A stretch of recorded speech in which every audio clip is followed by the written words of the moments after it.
The exhibition is a collection of recent installations and drawings.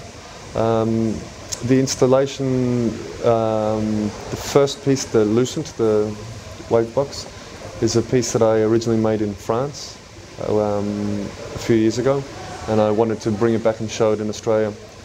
Light of Other Days, the piece in the jars, I made last year while I was creating this initial exhibition in Bendigo at a residency at the Visual Arts Centre at La Trobe University there. And the drawings were done in France as well. So the initial idea was to bring back the experiences I'd had in France over the last 5 years and to show my work in Australia and to kind of participate in the Melbourne art scene or the Australian art scene after spending 5 years in France working and living.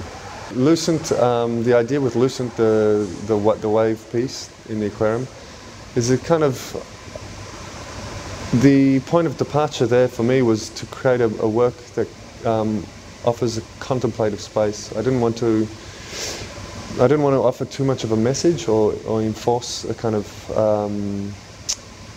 philosophy or any thought. I wanted to create an object that was fascinating.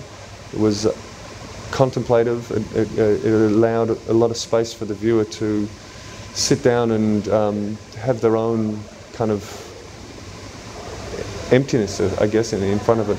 It does have, you know, there is content in there. There's the paradox of the sound of cars sounding like the ocean, a bit like what we can hear out the back there now.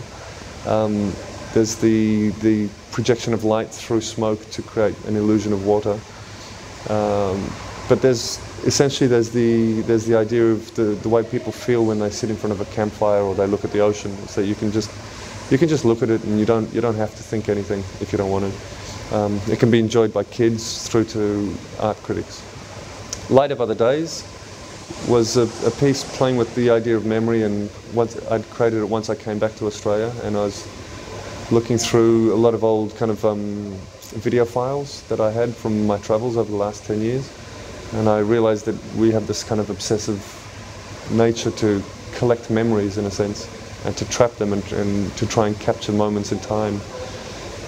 So playing with that crossed with the idea that when light is in passage and it goes through from a less dense medium to a more dense medium, it changes direction and it changes speed. Was the idea that, in fact, when you look through glass, you're seeing light that's been slowed down even just a fraction. So you get the sense that looking through a window, you're actually looking at the past in a sense. But these are also constructions. So what you see up there is you see light being projected into jars where it forms into a volume. It holds the memory, but it's still light in passage. It's not actually a static object. And it's distorted and it's hard to understand what you're looking at. Then the light actually travels on and falls on the wall beyond it, and the light from the three projectors mixes to this very vague, dreamy kind of dance of shadows, really. And if you're looking at the piece, your shadow is then cast onto that as well. So it's an open kind of game about memory and our subjective creative impulse to create our memories in a way.